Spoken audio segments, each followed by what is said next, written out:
what we're doing is we're just hosting some roundtables for the second in our series. Probably, I think, the third wave of these we've done. So excited to have you. And with that, I will kick over to Andrew. Awesome. Thanks, Megan. As you guys know, we have Lisa Salters here today. Thank you so much for coming on. Just to give a quick bio for those of you who may not know Lisa, which would be very surprising, but Lisa Salters is an award-winning reporter with more than 3 decades of experience in the media. She's a sideline reporter for ESPN, notably the NFL's Monday Night Football and NBA games on ESPN and ABC. She's covered Super Bowls, World Cups, the Olympics, just to name a few of those marquee events. Other examples of reporting include an interview with Kareem Hunt after a video of him assaulting a woman became public, traveling to China in 2019 for a story on former Baylor basketball star Isaiah Austin, going to Haiti in 2010 for a story on the U17 national women's soccer team just months after the country was devastated by an earthquake. She's a Sports Emmy Award winner in 2017 for her feature on a transgender high school track and field athlete, Matt Dawkins, and a Gracie Award in 2009 from the Association for Women in Radio and Television. Native of King of Prussia, Salters is a former Lady Lion basketball player, Penn State graduate in '88 with a degree in broadcast journalism. Lisa Salters, everybody. Lisa, thanks so much for coming to speak with us all here today. Thanks for having me. Appreciate it.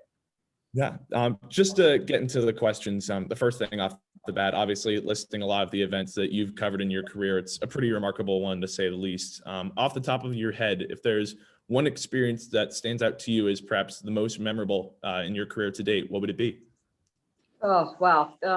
So many stand out, just the travel. I don't think I could just pick one, but the travel, going to Africa to cover Civil War there, to cover the famine there. I guess I changed that. If I had to pick one, it would be that going to Africa. I went twice, one to cover the Civil War and one to cover the famine. And those were life-changing experiences for me as an African American. It was my first time being over there on that continent. And just the reception that I got from the people there, I was just 25, 26 years old at the time. And just the way they received me and looked at me with such pride, that was something that I will never forget. Certainly seems like something that would stand out a lot. Looking back at your time at Penn State now and then kind of moving forward, as we've mentioned, you were a member of the Lady Lions women's basketball team, but there must have been some other journalism experiences you had during your time at Penn State, not the Collegian, but the ones that you did have. How did they prepare you for your career after you graduated? Well, I always wanted to work for the Collegian. I mean, any journalism major wants to do that at Penn State, and I just wasn't able to because of my commitment that that I had playing basketball. It's difficult to be a student athlete and work at the Collegian because that's a job too. So I always wanted to, but wasn't able to do it. But I was able to intern for Jerry Fisher, who retired, I understand, a little over a year ago, the play-by-play announcer for women's basketball. So I was able to work. I was able to get to know him by playing, being on the team, and got an internship with him in the summers. So I got to do radio in State College during the summers. And then once my senior year, when I didn't play on the team anymore because my commitment, my classwork conflicted with basketball. I had to give up.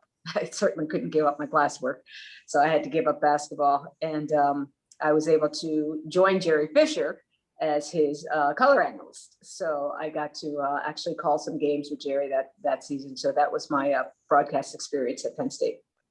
Great. You talked about the internship with Jerry. What were some of the responsibilities over the summer? What did you do? Well, I would do the updates. I'm trying to remember the name of the radio station. It was, oh, help me out, guys. This is going way back. Like, I'm 55 years old, and this is taking me back 30 plus years. But I would do in the mornings the WMAJ. What was it? MAJ? No, WMAJ? No. What's the other one? Is there another one? WPSU is the Penn State one. Okay, so I guess it was WMAJ. And I would do the kind of the headlines, the morning sports headlines. every half hour or so, something like that. But it was a lot of fun, and it was happening like there was a DJ, and the DJ, I can see his face, and I don't remember his name either, but there, the DJ, he'd be playing music, and then I'd come in with the headlines every, I don't know, 15 minutes, half an hour, something like that. But it was a lot of fun. You're on the air, you're back. That was the only foray that I've had in radio. I haven't done radio since, but it was a lot of fun. Oh yeah, I didn't realize that you got the start in radio. I knew about some of the stuff after graduation, but during the time at Penn State doing that internship work, it's pretty cool. When you graduated from Penn State, what were some career goals you had? You started in radio, I guess, but how did the goals back then align with the way your career has progressed? Did you want to go into radio or TV? What was that about? No, I wanted to be in television. So my first job out of college was at a local television station here in Baltimore. And I was called a reporter trainee, but I was really just a gopher. I did everything from ripping scripts, running tapes up to the control room, that kind of thing. But like a lot of people, I just got a break. Something happened. There was no one available except me. It happened late in the evening, like half hour before the 11 o'clock news. I was the only one around. The other reporters were already committed to their stories. And I, got sent out the door to cover this fire. So that's really kind of how my career started. Like I knew that I would eventually get there, but what they always say, all it takes is one break. And from there, once I got on the air that first time, things kind of took off from there. Nice. Was that WBAL in Baltimore? That's WBAL here in Baltimore. Okay. Yes. Okay. Someone actually sent me I have the tape of my very first live shot, which was absolutely horrible. Boy, it was terrible. And and when I think now how many live shots I've done since then, it's mind-boggling. That's a great segue into my next question, because I was going to ask about your time at WBAL, like if there were any mistakes that you made that you learned from during your time in television news, and what did you learn during your time there? Were there any mistakes that held those early experiences that prepared you for national news assignments later down the line? Oh my gosh. I mean, the mistakes, there are just too many to mention, right? I mean, that very first live shot, journalism 101, I didn't know, and I was new to Baltimore too. I didn't know the name of the street. I knew it was Charles. We just, how it's just like it's down on Atherton, or it's down on, College Ave has College Ave in it, but down on Atherton, if someone's like, was that Atherton Street? Is it Atherton Avenue? So I just said Charles, and I was like, oh, it's Charles Avenue. The fire's on Charles Avenue, and it's not. It's anybody who knows Baltimore, it's Charles Street. That's one I remember. And that's so funny. Like, I can't remember 30 years ago, what was the name of the radio station that where I work. But I remember every single mistake that I've made in my entire career. That was the very first one, because they're embarrassing, and you're like, that will never happen again. So it didn't. I've never misspoke when giving a location since then, but I've made other mistakes. I remember once that and when you make a mistake, you just feel so horrible about it for days and weeks. I remember I went and covered a trial. It was a child who had been pulled out of his home for neglect, and he was in court, and everybody else found where this kid lived the next day and interviewed the family, that kind of thing. And I was in court, and I didn't realize that you could, get fined through police records where he lived. I just messed it all up. And we were the only station that didn't have the kid the next day. And boy, did I get an earful from the news director, but never make that mistake again. Yeah, no, I mean, the mistakes, we all make them as college students. So to hear it from a professional like yourself, it's whenever you start out and make those ones, it's always good learning experience. Yeah, when you're learning on the fly, that's kind of the danger of it. You want a chance, but you also know you're going to mess up, and you're going to have to learn from the school of hard knocks sometimes. Yeah, and most of us will start in smaller markets. You were in Baltimore pretty much out of college. It's a pretty big market. Yeah. Yeah. But after your time at WBAL, you moved on to ABC News. A lot of us know you from your time at ESPN covering sports, but you previously worked as a Los Angeles-based correspondent for ABC News, covering the Oklahoma City bombing trial, the O.J. Simpson trial, among other major events. How did working in breaking news and general news coverage prepare you for your current career in sports broadcasting? Oh, that time just kind of made me who I am, made me comfortable in front of the camera, made me just, I hesitate to say unflappable, because then the next time I'm on, something will happen and I'll fall to pieces. But it's kind of like gave me my teeth covering those events. And there's nothing like live television. And I've done my fair share of it. And that's kind of how that's just kind of how I grew up in television, doing live TV. I enjoy the longer format, and I enjoy, the taped features that we do. But if you get an opportunity to do live television, that's when you really grow, I think, as a journalist. You just have to learn how to choose your words. You only get a certain amount of time, so you learn how to think on your feet. You learn how to be precise. You just learn how to be a journalist, I think, doing live TV. Yeah. And I certainly got a chance to do that. Yeah. With that transition, you went from Baltimore to ABC. How did you get connected to make that switch? How did you get that opportunity? Well, I was here in Baltimore and doing well. I was working the night shift, and if you're ever in local television, you'll know that nobody wants to work the night shift. But I did, because it meant that I got to be on all the time. I was on every night, and I was young. What else was I gonna do? I was 22 years old when I started, 28 years old when I left Baltimore. So I had 6 years of being on television all the time. I had a lot of great opportunities to grow. And that's really what Baltimore did for me. It helped me grow as a young journalist. And I was fortunate enough to win a few awards, national awards. And I got noticed by an agent who said, "Hey, you should be bigger than Baltimore." And I was very happy here in Baltimore at the time as well. So he said, there's a job opening in Los Angeles for a reporter for ABC News. And I was like, what? That's not going to be me. But I went on the interview in New York and got the job. And that's how I got relocated out to Los Angeles.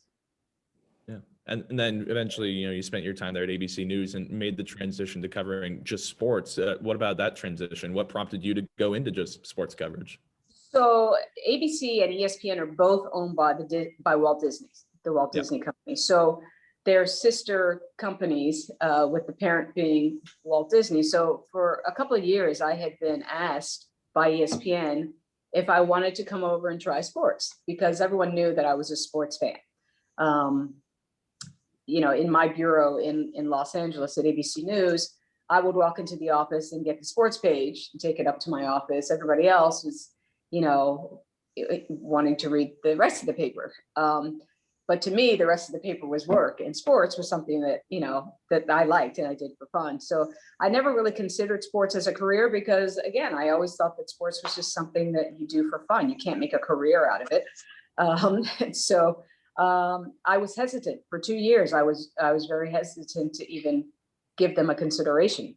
And finally I did.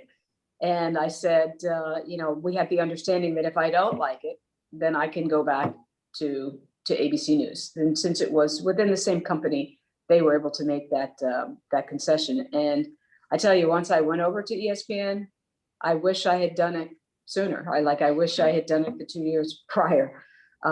But I had this kind of old school mentality that sports wasn't journalism, or sports couldn't be journalism, or real journalists don't do sports. And so I kind of looked down my nose at ESPN and sports journalism and thought, I'm at the network. Why in the heck would I? And that's what many of my colleagues told me. You're at the network. Why would you, this is career suicide. Why would you go do sports. But it turned out to be okay. How has that mindset changed for you? Was there like a point in time during your career at ESPN, you started covering sports where you realized this is real journalism? Was there a point in time? Or? Oh, right away, because they had me covering things that were the exact same thing that I had done at ABC. You know, at ABC, I did O.J. Simpson trials. I did a trial with the Oklahoma City Bombers. And as soon as I got to ESPN, they had me covering, you know, the Ray Caruth trial and Marty McSorley, the hockey player swung at the guy. So I was like doing the same thing, and that was frustrating too, because I kind of said like, look, I came here, I want to do some different things. But you know, they saw me, they wanted me because of my news background. So they had me doing news stories that were in sports. Eventually we found a nice little a mix of things where I got to cover games and I got to cover news stories in sports. So, you know, it evened itself out. And honestly, there were so many people after me at ABC who would contact me and say, how do we get to ESPN? Like, can you put in a word? I want to go over to ESPN as well. Because, you know, we saw that what that old school thinking was not true. Like ESPN knew that it wanted to grow to become not just the worldwide leader in sports, but to have teeth and to be considered real and legitimate. And they needed people with news backgrounds who knew what it was to be journalists. And so I was just one of the first to make that switch, but certainly not the last. Many people have come over since. Yeah, no. And then obviously with your coverage at ESPN, a couple of sports you've done a lot with has been, you know, the NBA and the NFL. Obviously, I mean, you have a big background in basketball, but covering the NFL, covering football, how has that been in your career? What do you think has best prepared you for that, for your coverage of that league? For covering the NFL? Yes. Just being a football fan. Okay. I mean, you know, I'm from Penn State, so, you know, I'm a football fan. But again, I never really thought that I would, you know, when my father was teaching me how to play football as a kid, I never really thought that I would be in this industry. I never thought that I would be one of the people, you know, who get to vote for who goes into the Hall of Fame. I never thought that I would be, you know, so integral into the NFL. It's nothing that I aspired to do. I was just a sports fan, like so many of you. And it just so happened that because of my journalism ability, that got me into the position where I am today. You know, my job, you know, I work in football, but my job is as a reporter. I'm a sideline reporter. So whether I'm a reporter for the newspaper or for a magazine or courtside at a basketball game or on the sidelines of an NFL game, I'm still a reporter. And so Penn State and journalism got me to where I am today. It wasn't football. It was, you know, my background as a journalist, which I got at Penn State. Yeah, and with that background, you've covered the both of them. If you have any preference between the NBA and the NFL, you've done a lot with both. Which one do you find yourself enjoying reporting on more? You know, if you'd asked me that, this will be my 10th season in the NFL. If you'd asked me that 10 years ago, I would have said hands down the NBA, because I started doing the NBA in 2005, and I started doing sidelines for Monday Night Football in 2012. So I had already been doing doing basketball for 7 years before I even started with the NFL. And so back then, you know, I was favoring what I knew, what I was comfortable with. I was new to the NFL, so everything was, you know, a learning process for me. The players, the coaches, the teams, the organizations, that was all new. And so I always was happy when the season ended and I could get back into the NBA, where I was quite comfortable. I knew everyone already. They knew me. I knew all the players. But now, as time has gone on, I'd have to say it's probably the NFL, because you know, as much as I'm rooted in basketball, there's nothing like being at a football game with 80,000 people. This year was different, of course, but with 80,000 people in the stands, and particularly a Monday night football game where it's the only game in town. Everyone is watching. All the other players are watching. On Sunday, there's, I don't know how many games on, 20 games on at a time. On Monday night, there's just one. There's just us. And there's nothing like the adrenaline rush. You just get amped up. It's like the Super Bowl every week. I feel like it's like you're getting ready for the Super Bowl every week. So I'd have to say that the stage is biggest and the lights are brightest on the NFL. I still love the NBA, but I'd have to say there's nothing like covering an NFL game for a sports reporter. You touched on a little bit there with the NFL season being a little bit different. A bit of an understatement to say that it was hardly a normal year given the coronavirus protocols, postponement of games, and teams playing without quarterbacks like the Denver Broncos. For many aspiring sports writers and the sports reporters on this call, what was it like covering games in person this year? How different was it? It was different.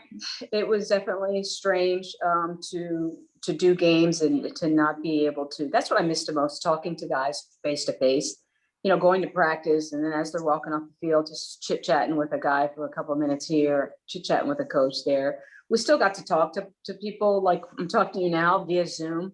So we were able to get the job done and get the information that we need. But it was definitely different. You kind of just miss the human interaction. The not having fans in the stands, as odd as that was, I wasn't as bothered by it as I guess the players were, or the coaches. They all felt that that they were missing something. I liked the quiet. So you guys at home were hearing fan noise piped in that wasn't actually there. So I liked the quiet. I liked being able to do my job in the quiet. I liked having the entire stadium to myself. It was like this giant, stadium. It's like my office is all to myself now. So I didn't like not being down on the field. We weren't allowed on the field. We had to be up in the stands. So that was a little bit of an annoyance. But at the same time, not being on the field meant that I could have picked my seat in the stadium. So I got to sit down, which I appreciated, especially when it's cold. I got to sit down and I got to have a blanket. I got to have a heater. I got to have a lot of things that I'm not going to have next season when things hopefully go back to normal and I'm back on the field. You got to have a little space heater right next to you wherever you I did. I absolutely did, because I wasn't on the field. So I was just like, I was in my living room, working. Could be worse, I suppose. Yeah, could be worse. But you know what? The most important thing, though, I mean, I don't, I make fun of how silly a lot of it was, but for me, the most important thing was that I was able to work. I was able to go to work, and so many people have not been able to do that. So that's been the blessing for me, is that as annoyed as I may have been at times with how things changed because of the pandemic, the blessing for me and my family is that I'm still able to do what I love to do, and I'm still able to get paid to go to work every day. Yeah, and talking about what you love to do, I mean, you get to work in sports covering these athletes. For you as a former athlete, how do you kind of balance the journalistic integrity of asking tough questions that have to be asked given the situation? You're a former athlete yourself. Do you ever find a balance between the empathy for athletes as well as asking the questions to the journalists? Is that ever difficult? I mean, it can be difficult, especially because of, again, the relationships that you make with these people, because you're covering them all the time.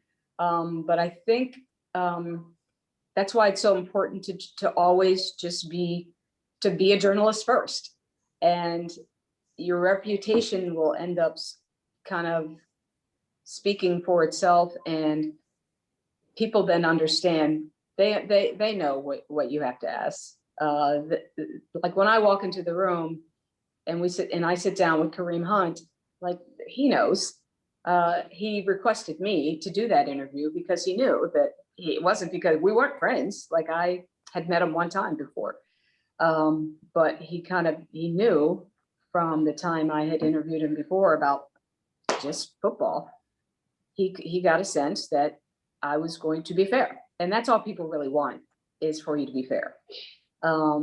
It's so strange now. Like, you guys are growing up in this this era where, you know, CNN's on the left, Fox is on the right, and, you know, MS is supposed to be in the middle, or all that. We, like, when I grew up, it was just journalists were supposed to be journalists down the line. You weren't supposed to know my opinion about anything ever. And I missed that. That's why I don't really watch a whole lot of news on TV anymore, because it's just maddening to me to see these journalists giving their opinion.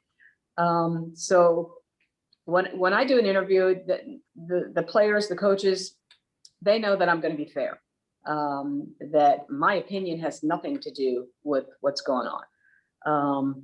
So, you know, that's something that I'm proud of, and I like hearing that when a player says to me, you know, we trust you. We trust that you're going to be fair. We trust that you're going to tell both sides of the story, even difficult stories. And, you know, the Kareem Hunt was one. That was a very difficult interview to do.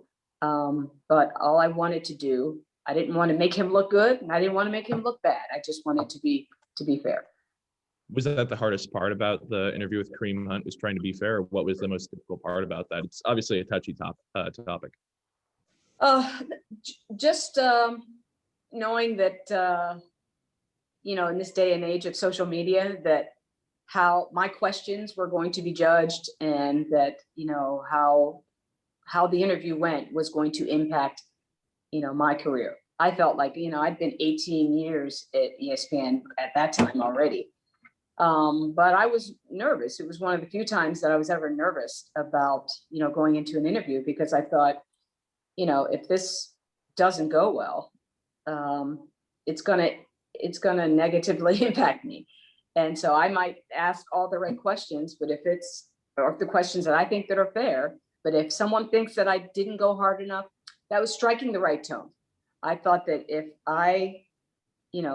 I'm perceived as being too soft on him, I'm going to get crushed.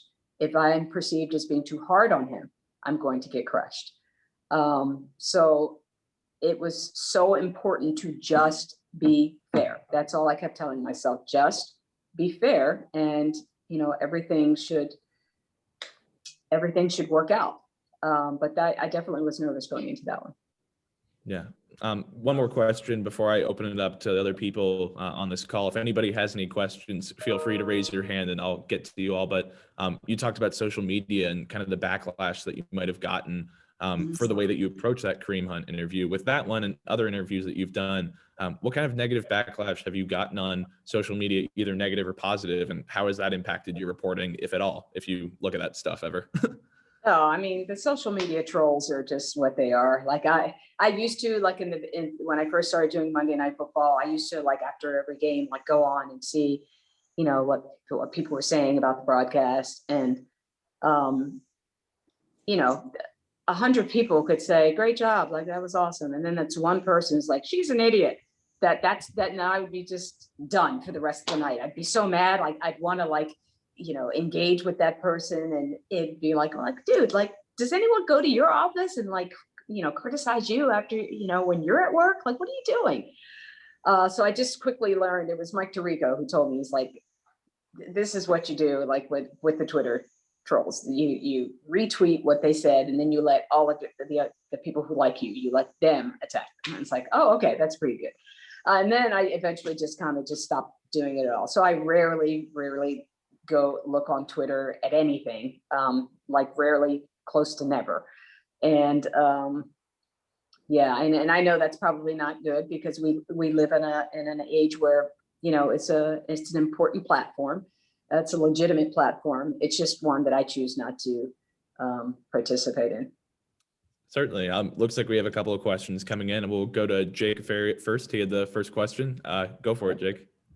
Or Lisa, you know, you talked a little bit about how your time in news, you know, helped you prepare for sports. I'm curious, sort of now within the sports realm, you know, how has your time on, like, E60 and Outside the Lines and doing longer form stuff, you know, what skills from that are transferable to, you know, being a sideline reporter and, working the more breaking news aspect and kind of vice versa? Well, being on E60, it's just kind of something that I love to do because I love to spend more time. With E60, we have time to do interviews. We have time to tell stories.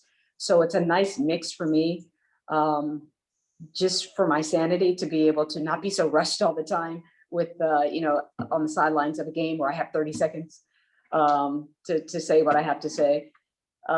It's a nice mix to be able to do a long 20-minute piece or a 10-minute piece or a 15-minute piece. But it's also helped because, so many stories that I do for E60, I see these people again, at game, Rudy Gobert, I see him all the time when I'm, in the bubble or, covering a Jazz game. When Dwayne Wade was playing, these are relationships that you build doing these longer form stories, but they cross over because I see these guys all the time in our kind of week to week, game to game work.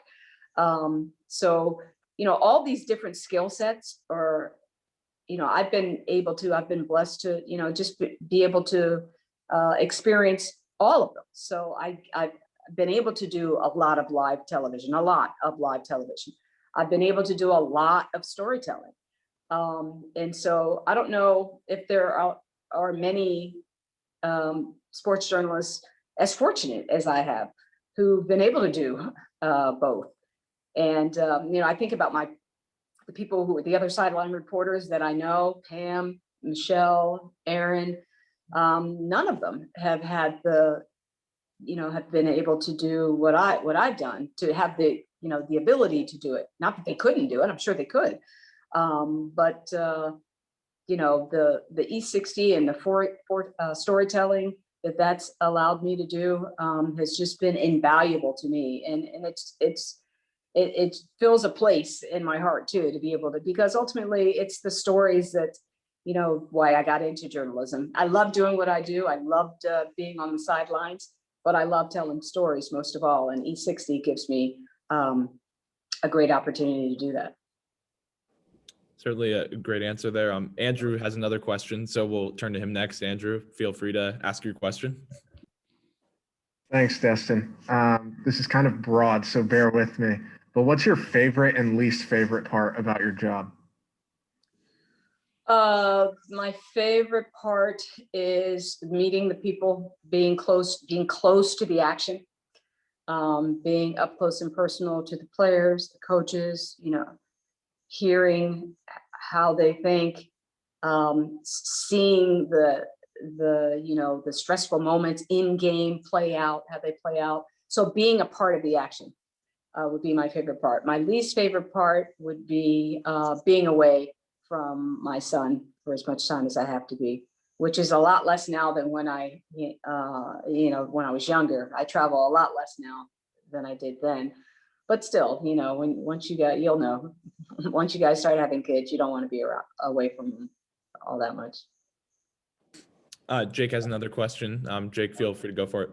Yeah. So, obviously the landscape of, the leagues that you've covered and sports in general has changed a lot, I'm sure, since you broke into ESPN. But, even this year in particular, COVID stuff aside, we saw, the protests and the strike by the WNBA players and the NBA players and, sort of the social justice movements.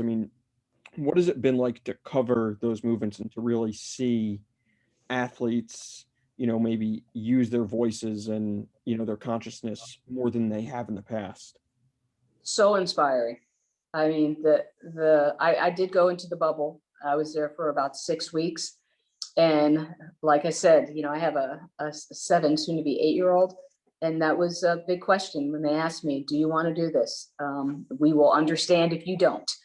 And, I had to think about it a lot. And, certainly the sacrifice of being away from home for 6 weeks was a lot. But the main reason that I wanted to go was because I was so inspired by what the players, it wasn't about the basketball, it certainly wasn't that.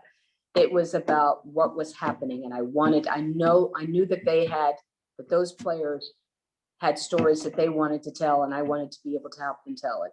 So that was the single most important reason why I went into the bubble, because I knew that it was going to be historic and unprecedented, and I wanted to be a part of it. I wanted to be a part of what they were doing to help them lift their voices up the way that they wanted to. And Andrew, I think you have another question as well. Yeah, so like most of the college students on this call, I struggle with procrastination. I guess on a typical day of game day coverage, how do you keep yourself on track to make sure you do everything you need to both before the game, during the game, and after the game? It just, you got to get into a routine that this is the time that I do this. This is the time that I'm going to work out. This is the time that I'm going to eat. This is the time that I'm going to, and there have been plenty of times where I'm like, oh, geez, I forgot that I wanted to look over these notes again. But it's just like, it's the same every week for me. So, you know, the way athletes say how they have a routine, and that whether they're playing in the Super Bowl or playing in week 5, that their routine is the same, their preparation is the same. It's the same for us. It's the same for me. Whether we're preparing for, you know, a week 5 game or playoff game, my routine is the same. When I interview guys, when I review my notes, when I make time for myself. So there's no waiting until the end. You can't. Monday Night Football, the football season is like a runaway freight train. It's starting, and once it starts, it doesn't care if you're on board or you're not.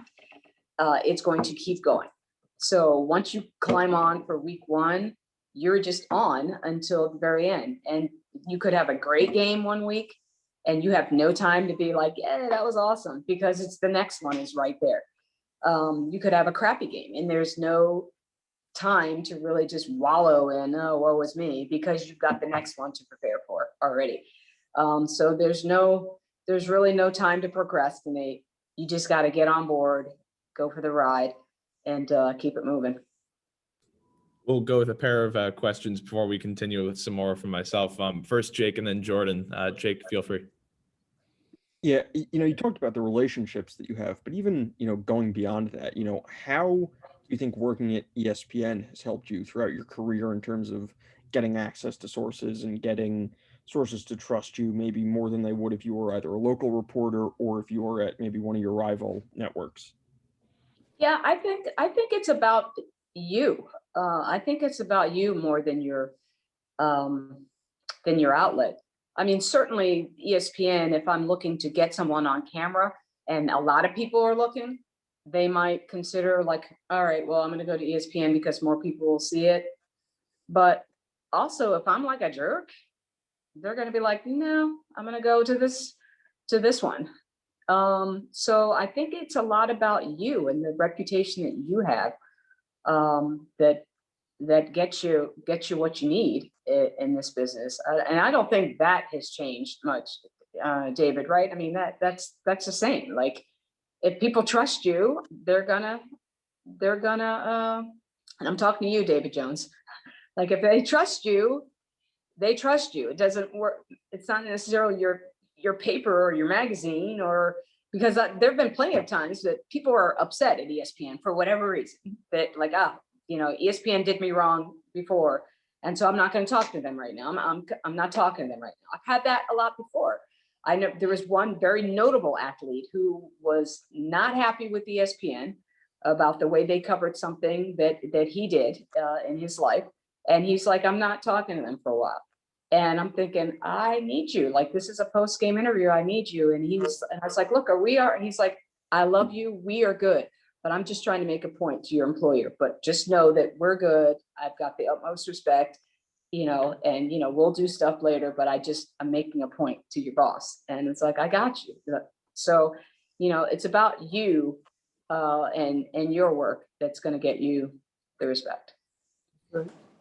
Jordan, we'll go to you. You agree? You agree, David? Yep. Dave's on board. Yeah, my bad there. Jordan, feel free.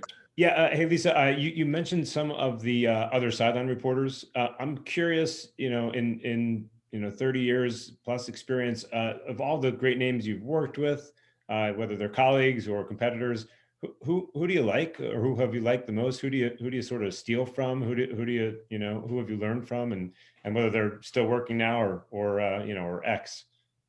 All of them. So, when I first got the call that they wanted me to do Monday Night Football, my first call was to Susie Colbert. I was thinking, what? Heck, I can't do this. This is like, what do I do? So Susie kind of walked me everything. My second call was to Pam Oliver. And Pam I remember we went out for lunch one day and she, had all of these notes for me, like, this is what's going to happen. This is how games work in the NFL. Cause I'd done college. I did college for 6 years. But the beast of the NFL was, I was overwhelmed just thinking about it.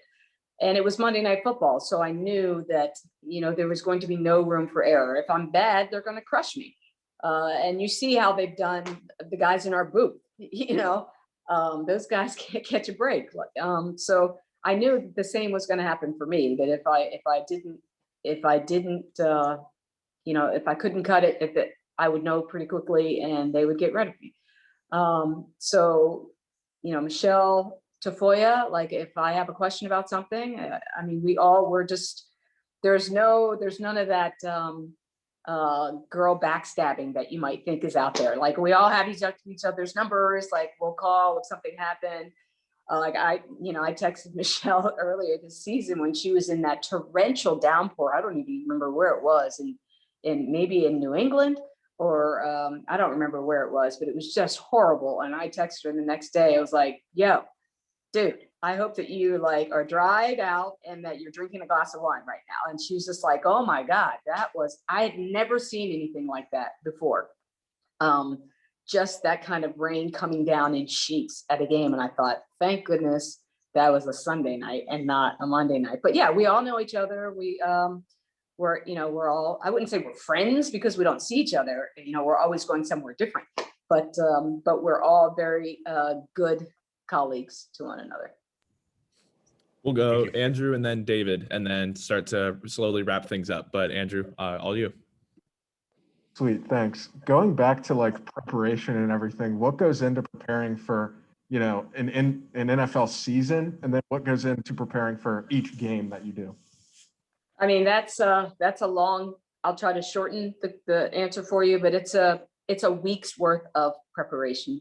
There's no day off.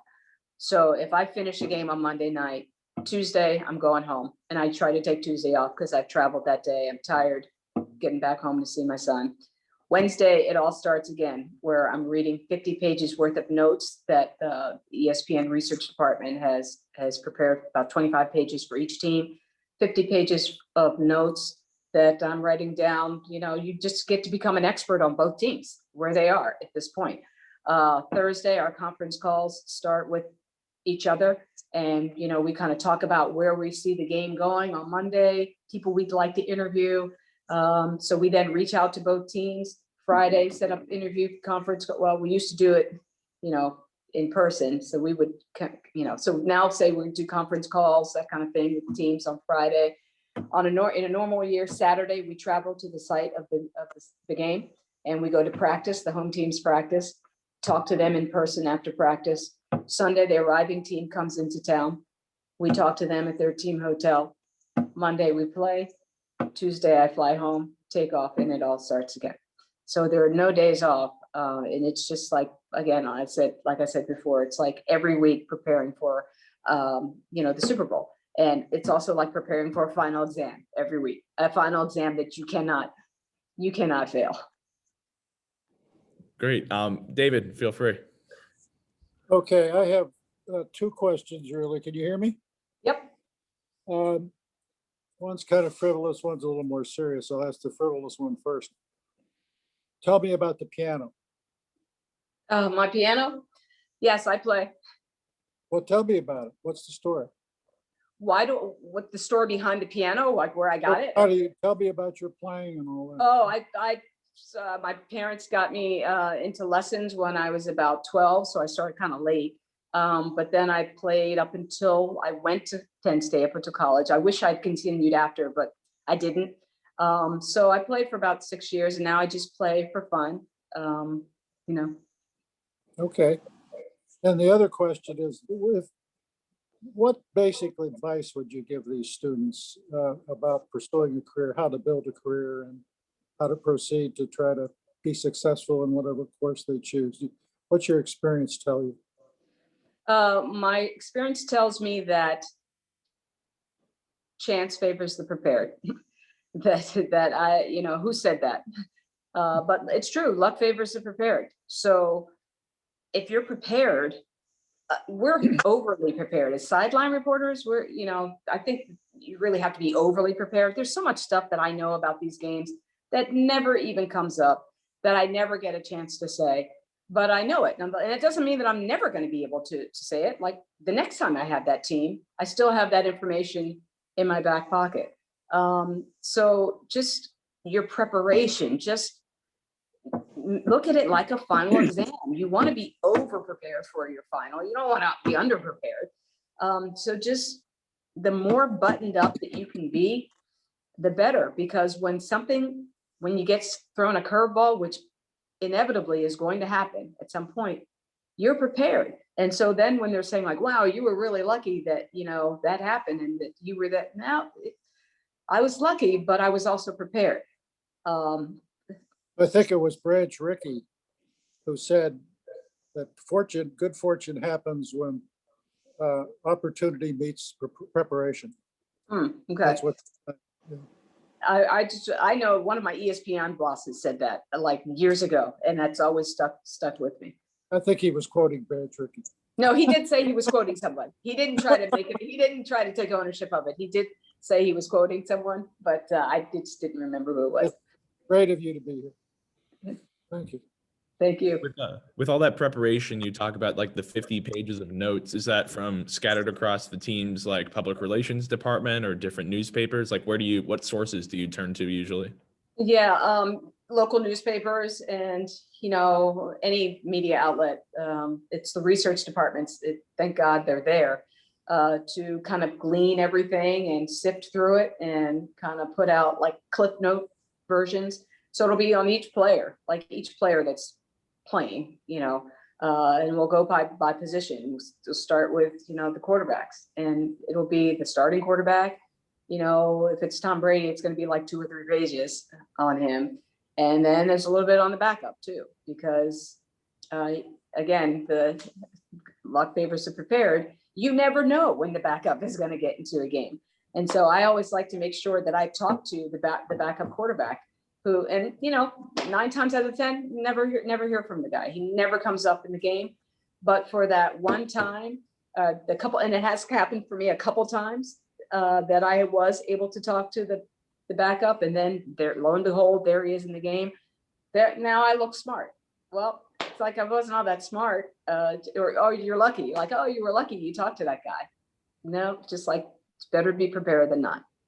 Good example of mentioning Tom Brady too. I mean, exactly what his career essentially was, his start. But Jake, you have another question? Yeah. Obviously, as journalists, as reporters, our job is to ask questions. For you, when you're on the sideline asking questions, a coach might give you 30 seconds, 90 seconds, whatever it might be. For you, what's the key to asking good questions? Is it word choice and how you frame the question? Is it the preparation that goes into it? What's the key there? To keep it simple. To keep it simple. The who, what, where, why, when, describe is a good one for me. Less of me. We want to hear from the person being interviewed. It's not about me and how smart. And I think so many times that, the reporter just gets caught up in trying to look smart. It's like, I don't, and maybe I used to do this when I was younger, but I think I got out of it pretty quickly, is that it's not about me. It's not about me trying to look any kind of way. It's just about me trying to get information out of you. So the simplest way to do it is ask you who, what, where, why, when, like, when did you feel the game was starting to turn? Rather than me saying, well, it seemed like when such and such happened, the game started, the momentum shifted. So what did do you agree? Now I've boxed him in. Like, he has to either agree with me or make me look silly. And he's probably going to be polite and agree with me, but that might not be when he thought the game turned. So just ask, when did you feel the game started to turn? When did things change for you guys? And he's going to say, you know what? Everyone thinks it was this play, but actually this happened on on the sideline before that play even happened, and this is what happened. So just be simple. And you guys, I'm sure you get drilled this every day in class, but just who, what, where, what. Ask open questions. Don't ask yes, no questions. Don't box people in. Avoid the trigger words. We've had some. We'll have seminars about these things, and the clips that they show have been kind of funny. Like, when did you stop beating your wife? And it's like, what? Like that's something that actually was shown. They showed a clip from something, I don't remember what it was on, 2020 or whatever. But that's probably not going to elicit the response that you want, or an honest or an authentic response, because you've just like really ticked off the person. My favorite question to ask, especially in doing long format stuff, is, and then what happened? And then what happened? Like, I just want the person to walk me through whatever incident it is, especially if it's a really sensitive topic. I've done a lot of those stories. Just, and then what happened? We get crushed a lot for asking, well, how did you feel? Remember when that was a bad thing to ask? How do you feel? When you're doing interviews, long form, for long form stories, that to me is how did that make you feel? When your dad walked out, how did that make you feel? Like, what were you, so now we try to trick people by saying what was going through your mind at that time, which is really just how did that make you feel? So a lot of being a journalist is like being a therapist, I think, too. You ask the same questions that a therapist would ask, right? But I guess the one thing that I would say would be keep it simple. It's not about you. It's not about the questions. It's about the answers. Thank you. Just a few questions. I hope we're not running too overtime here. We're reaching 5 o'clock, but a couple of things left.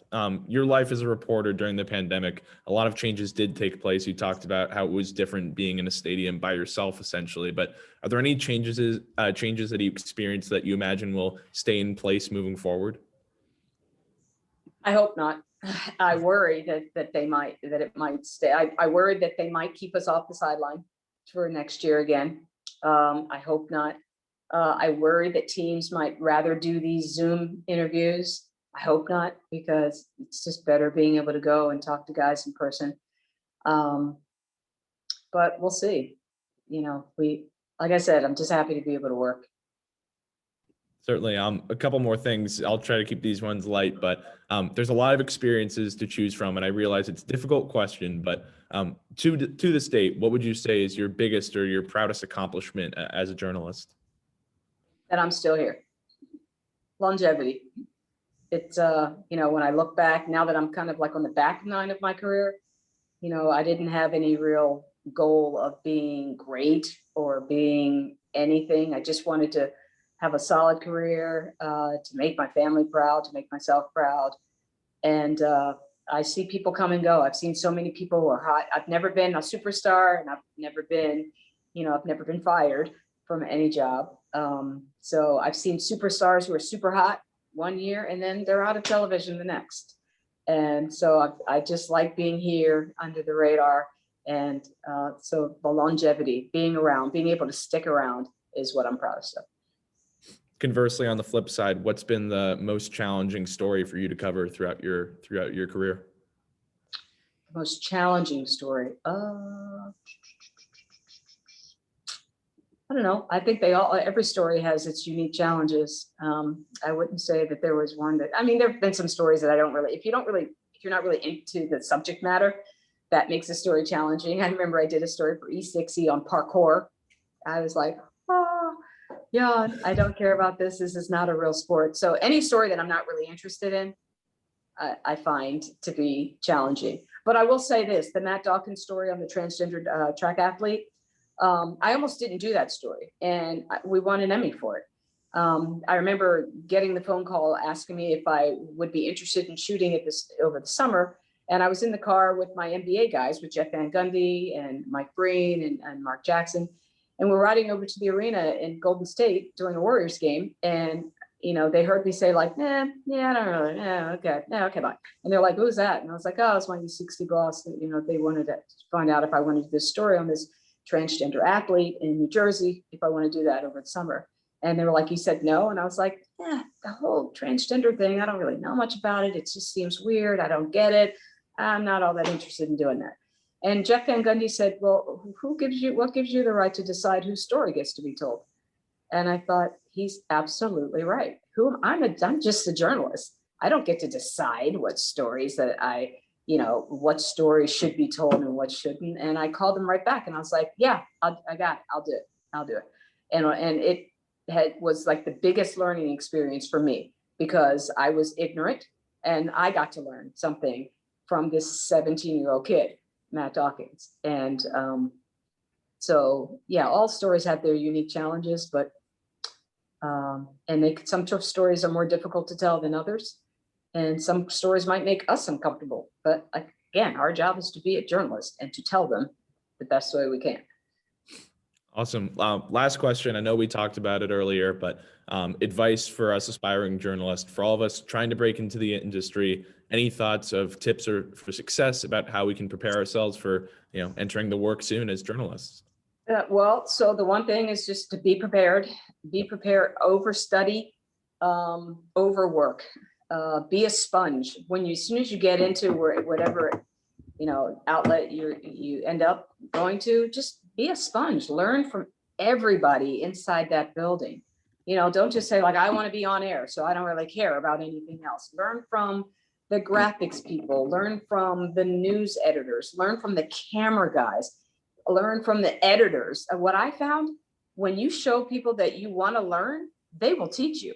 If you walk around thinking that you know it all, then that's how they'll treat you, and they'll be happy to see you fail because you don't know it all. But when you say like, hey, what should I do, to a camera guy? Everybody wants to help. I mean, you might think that no one wants to be bothered, but people want to help. If you show them the respect that their experience has brought them, show them that you want to learn. Just ask questions, be a sponge, learn from as many people as you can. You might change your mind. Maybe you thought you want to be on air and you decide, I'd be better as a camera person. I'd be better as an online producer. The producers make the decisions, not the people on the air. So just learn from everybody that you can. You don't know everything. It's okay that you don't know everything. You just have to want to learn as much as you can. And once you get there, my biggest advice would be, once you become something of a journalist, my biggest advice would be, don't believe the hype. Don't believe the good hype. You're not as good as they tell you you are. You are not as horrible as they tell you are. You know what you're good at. You know your strengths and your weaknesses. You know what you need to work on in your game. So just listen to that voice. Don't listen to the outside voices telling you, oh, you're the best, you're the greatest. That's not true. People telling you you're terrible, you need to be fired, you don't know what you're talking about. That's not true. You know what you need to do. Just work on your own game and just keep moving forward. Lisa, that does it for me in terms of questions. Anything else that I might have missed? Nope, not that I can think of. Awesome. Well, thank you so much for your time, and thank you to everybody for coming out on this call. This has been an absolute pleasure for me, and I appreciate you coming on with us, Lisa. This has been really great, very informative stuff. So thank you so much for that. Thanks for having me. Yeah. Thanks, everybody. Thanks for Thanks, listening. Lisa. Thank you, Keep up the great Lisa. work. Appreciate it. Thank you. Thanks, Yeah. Andrew. Thank you.